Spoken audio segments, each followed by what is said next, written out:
ಈ ಕೋಸ್ ಬೆಳೆಗೆ ನೀವು ಏನೇನ್ ಮಾಡಿದಿರಾ ಅಂದ್ರೆ ಗೊಬ್ಬರಗಳು ಏನೇನ್ ಕೊಟ್ಟಿದ್ದೀರಾ, ಯಾವ ರೀತಿ ಮೇಂಟೈನ್ ಮಾಡಿದಿರಾ? ಚೆನ್ನಾಗಿ ಮೇಂಟೈನ್ ಮಾಡಿದ್ರಲ್ಲ, ಯಾವ ರೀತಿ ಮಾಡಿದಿರಾ ಸರ್? ಇದಕ್ಕೆ ಗೊಬ್ಬರಕ್ಕಿಂತನೂ ವೈರಿಗೇನು ಸತಿ ಬಿಟ್ಟಿದ್ದೀವಿ.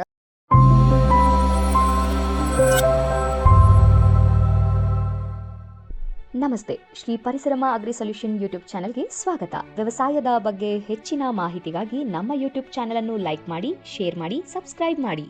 ಎಲ್ರಿಗೂ ನಮಸ್ಕಾರ. ನಾನು ನಿಮ್ಮ ಮಂಜುನಾಥ, ಶ್ರೀ ಪರಿಸರಮ ಅಗ್ರಿ ಸೊಲ್ಯೂಷನ್ಸ್ ವತಿಯಿಂದ. ಇವತ್ತು ನಾನು ವಿಸಿಟ್ ಮಾಡಿರೋಂಥ ತೋಟ ಬಂದ್ಬಿಟ್ಟು ಕೋಲಾರ ಜಿಲ್ಲೆ ಮುಳಬಾಗಿಲು ತಾಲೂಕು ವರದಗಾನಹಳ್ಳಿ ಅಂತ ಒಂದು ಗ್ರಾಮದಲ್ಲಿ ನಮ್ಮ ರೈತರಾಗಿರುವಂತಹ ಕುಮಾರು ಮತ್ತು ಅವ್ರ ತಂದೆಯವರು ಅವರ ಒಂದು ಈ ಕೋಸ್ ತೋಟದಲ್ಲಿ ಈ ವಿಡಿಯೋನ ಮಾಡ್ತಿರೋಂಥದ್ದು.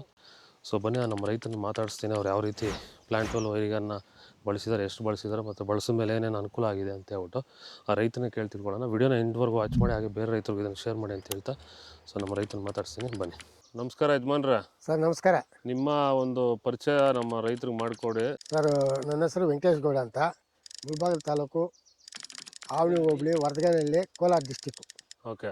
ಈಗ ಇದು ಕೋಸು ಬೆಳೆ ಎಷ್ಟು ದಿನದ ಬೆಳೆ ಇದು? ಸರ್ 75 ದಿವಸ, 70ರಿಂದ 75. ಈ ಕೋಸು ಬೆಳೆಗೆ ನೀವು ಸ್ಟಾರ್ಟಿಂಗ್ ಇಂದ ಏನೇನ್ ಮಾಡಿದಿರಾ? ಅಂದ್ರೆ ಗೊಬ್ಬರಗಳು ಏನೇನ್ ಕೊಟ್ಟಿದ್ದೀರಾ, ಯಾವ ರೀತಿ ಮೇಂಟೈನ್ ಮಾಡಿದ್ರ? ಚೆನ್ನಾಗಿ ಮೇಂಟೈನ್ ಮಾಡಿದ್ರಲ್ಲ, ಯಾವ ರೀತಿ ಮಾಡಿದಿರಾ? ಸರ್, ಇದಕ್ಕೆ ಗೊಬ್ಬರಕ್ಕಿಂತನೂ ವೈರಿಗೇನು ಫ್ಲಾಟ್ ವೀಲ್ 2 ಸತಿ ಬಿಟ್ಟಿದ್ದೀವಿ.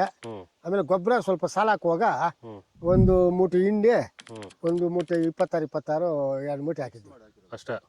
ಅಷ್ಟು ಕೊಟ್ಟು ಇದನ್ನು ಬಿಟ್ಕೊಂಡು ಹೋಗಿದ್ರ? ಮತ್ತೆ ನೀವು ವೈರಿಗಾನು ಪ್ಲಾಂಟ್ ವೆಲ್ ಅದನ್ನ ಸ್ಪ್ರೇನು ಮಾಡಿಸಿದೀನಿ ಅಂದ್ರಲ್ಲ, ಸ್ಪ್ರೇನು ಮಾಡಿದ್ರಾ? ಸ್ಪ್ರೇನು ಮಾಡಿದ್ದೀವಿ, ಕೆಳಗಡೆ ಬಿಟ್ಟಿದ್ದೀವಿ. ಹೆಂಗಿದೆ ಈಗ ಕೋಸ್ ಬೆಳೆ? ಚೆನ್ನಾಗಿದೆ ಸರ್. ಇಳುವರಿ ಎಕ್ಸ್ಪೆಕ್ಟೇಷನ್ ಇದೆಯಾ ಸರಿ? ಚೆನ್ನಾಗೆ ಇದೆ ಸರ್, ಇದೆ ಸರ್. ಈಗ ಕೋಸ್ ಬೆಳಿತಾರ ಮೇಯ್ನು ನೋಡಿ, ಸೀಸನ್ ಅಲ್ಲಿ ಬೆಳಿತಾರೆ ಕೋಸು. ಸ್ವಲ್ಪ ರೋಗ ಬಾಧೆಗಳಿಗೆ ತುತ್ತಾಗುತ್ತೆ, ರೋಗಗಳು ಬರುತ್ತೆ. ಇದು ಸ್ವಲ್ಪ ಫ್ಲಾಟ್ ಮೇಲೂ ವೈರಾಗನ್ನು ಸ್ವಲ್ಪ ಕಂಟ್ರೋಲ್ ಮಾಡುತ್ತೆ. ನಾವು ಆಯಿಸ್ತೀವಿ, ಒಂದೊಂದು ಸತಿ ಬರ್ಕೊಳ್ತೀವಿ ಅಷ್ಟೇ. ಬಟ್ ಇದು ರೋಗಗಳಿಗೆಲ್ಲ ತಡೀತಾ ಇದೆಯಾ?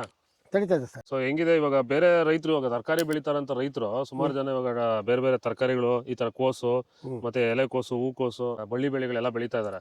ಅಂತ ರೈತರಿಗೆ ಈ ವೈರಿಗಾನು ಮತ್ತೆ ಪ್ಲಾಂಟ್ ವೆಲ್ ಬಳಸ್ಕೊಂಡು ಬೆಳೆ ಆರಾಮಾಗಿ ಬೆಳ್ಕೋಬೋದಾ? ಆರಾಮಾಗಿ ಬೆಳೆಸ್ಕೋಬಹುದು. ಅವ್ರು ಅರ್ಥ ಮಾಡ್ಕೋಬೇಕು, ಇದರಿಂದ ಪ್ರಯೋಜನ ಇದೆಯಾ ಇಲ್ಲ ಅಂತ ಬಿಟ್ಟು ನೋಡಿದ್ರೆ ಅವ್ರಿಗೆ ಗೊತ್ತಾಗುತ್ತೆ. ಇದು ನೀವು ಯಾವ್ಯಾವ ಬೆಳೆಗೆ ಬಳಸಿದಿರಾ ಈಗ ಪ್ಲಾಂಟ್ ವೆಲ್ ಮತ್ತೆ ವೈರಿಗಾನು? ಇದಕ್ಕೆ ಸರ್, ಟೊಮೆಟೊಗೆ ಬಳಸಿದ್ದೀವಿ, ಚಿಕ್ಕಡಿ ಬೆಲ್ಟು ಅದಕ್ಕೆ ಬಳಸಿದ್ದೀವಿ, ಕೋಸ್ಗೆ ಮೆಣಸಿನ ಗಿಡ ಇದಕ್ಕೆಲ್ಲ ಬಳಸಿದ್ವಿ. ಇದೆಲ್ಲ ಹೆಂಗ್ ಬಂದಿದೆ ಚಿಕ್ಕಡಿ ಲಾಸ್ಟ್ ಟೈಮ್? ಚೆನ್ನಾಗಿ ಬಂದಿದೆ ಸರ್. ಮಾರ್ಕೆಟ್ ನಲ್ಲಿ ಏನ್ ಸರ್ ಗೋಡ ಎಬ್ರು ಹೊಸ್ತಾಗಿ ಕಾಯಿಲ್ ಹೋಗಿ ಸರ್. ಬೇರೆ ರೈತರು ಬಳಸ್ಕೋಬೋದು ಸರ್? ಹಾಗಾದ್ರೆ ಬರ್ಸ್ಕೋಬೋದು ಸರ್, ಆರಾಮಾಗಿ ಮೇಂಟೈನ್ ಮಾಡ್ಕೊಂಡು ಹೋಗ್ಬೋದಾ? ಆರಾಮಾಗಿ ಮಾಡ್ಕೊಂಡು ಹೋಗ್ಬೋದು. ನೋಡಿ, ಇಲ್ಲಿ ಇನ್ನೊಬ್ರು ನಮ್ಮ ರೈತರು ಇದ್ದಾರೆ. ಸರ್, ನೀವು ಲಾಸ್ಟ್ ಟೈಮ್ ಇದಕ್ಕೆಲ್ಲ ಬಳಸಿದ್ರಲ್ಲ, ಹೂವಿನ ಗಿಡ ಮತ್ತೆ ಟೊಮೊಟೊಗೆ, ಹೆಂಗಿದೆ ಸರ್? ಹೆಂಗಿತ್ತು ಸರ್ ಅದು ವೈರಿಗಾನು ಮತ್ತೆ ಪ್ಲಾಂಟ್ ವೆಲ್? ಏನ್ ಬಿಡೋದು ಅಂತ ಕೇಳ್ತಾ ಇದ್ರಲ್ಲ ರೈತರು, ತಾವು ಹೇಳ್ತಾ ಇದ್ವಾ, ಚೆನ್ನಾಗಿ ಬಂದಿದೆ ಸರ್. ನಿಮ್ಮ ಹೆಸರೇನು ಹೇಳಿ? ನಮ್ಮ ಹೆಸರು ಶೇಖರ್ ಅಂತ. ಶೇಖರ್, ನೀವು ಇದೇ ಊರಿನವರಲ್ವಾ? ವರದಗಾನಹಳ್ಳಿ. ಲಾಸ್ಟ್ ಟೈಮ್ ನೀವು ಎಷ್ಟು ಬೆಳೆಗೆ ಬಳಸಿದ್ರಿ ಸರ್? ಒಂದು ಹೂವಿನ ಬೆಳೆಗೆ, ಇನ್ನೊಂದು ಟೊಮೊಟೊಗ ಮೇಂಟೈನ್ ಮಾಡ್ಬೋದಾ ಸರ್ ಬೇರೆ ರೈತರು ಆರಾಮಾಗಿ? ಈ ರೈತರು ನೋಡಿ, ನಮ್ಮ ಆಲ್ರೆಡಿ ಇವರು ಪ್ರಿವಿಯಸ್ ಬಳಸಿರೋದು. ಈ ರೈತರು ನೀವು ಆಲ್ರೆಡಿ ನೋಡಿದ್ದಾರೆ, ಟೊಮೊಟೊ ಬಳಸ್ತಾ ಇದ್ದಾರೆ ಈಗ.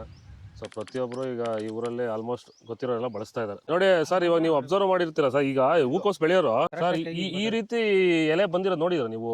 ಹೂಕೋಸಲ್ಲಿ ಇಷ್ಟು ಆಗಲ್ಲ ಬಂದಿದೆ, ಚೆನ್ನಾಗಿ ಬಂದಿದೆ ಸರ್. ನೋಡಿ ಹೆಂಗಿದೆ ಅಂತ ಹೇಳ್ಬಿಟ್ಟು. ಇದು ಯಾವುದೇ ಬೆಳೆ ನೀವು ಬೆಳೀರಿ ಸರ್, ಎಲೆ ಯಾವ ರೀತಿ ಗೊತ್ತಾಗ್ಬಿಡುವ ಸರ್. ನೋಡಿ, ಇದು ಬಂದ್ಬಿಡ್ತಿದ್ದು, ಇದು ಹೊಡಿಲೇ ಬೀಳ್ತದು, ಹೊಡೆದಾಗ್ಬೇಕು ಅದು. ನೋಡಿ, ಅದು ಕರೆಕ್ಟ್ ಇದೆ, ಪರ್ಫೆಕ್ಟ್ ಇದೆ. ನೋಡಿ, ಇದು ನಮ್ಮ ಒಂದು ರೈತರ ಅಭಿಪ್ರಾಯ. ದಯವಿಟ್ಟು ಯಾರೆಲ್ಲ ತರಕಾರಿ ಬೆಳೆಗಳು ಅಥವಾ ಈ ರೀತಿ ಕೋಸು, ಹೂಕೋಸು, ಎಲೆಕೋಸು ಮಾಡ್ತಿರೋಂಥ ರೈತರು, ಪ್ಲಾಂಟ್ ವೆಲ್ ಮತ್ತು ವೈರಿಗಾನ ಭೂಮಿಗೂ ಬಳಸ್ಕೊಂಡು ರೆಗ್ಯುಲರ್ ಆಗಿ ಸ್ಪ್ರೇನು ಮಾಡ್ಕೊಳ್ಳೋದ್ರಿಂದ ಈ ರೀತಿ ಬೆಳೆನ ಬೆಳ್ಕೋಬೋದು ಅಂತ ಹೇಳ್ತಾ ವಿಡಿಯೋನ ಮುಗಿಸ್ತಾ ಇದ್ದೀವಿ. ಧನ್ಯವಾದಗಳು ಸರ್. Thank you. ನಿಮಗೂ ಕೂಡ ಧನ್ಯವಾದಗಳು. ಆಯ್ತು ಸರ್, ನಮಸ್ತೆ ಸರ್.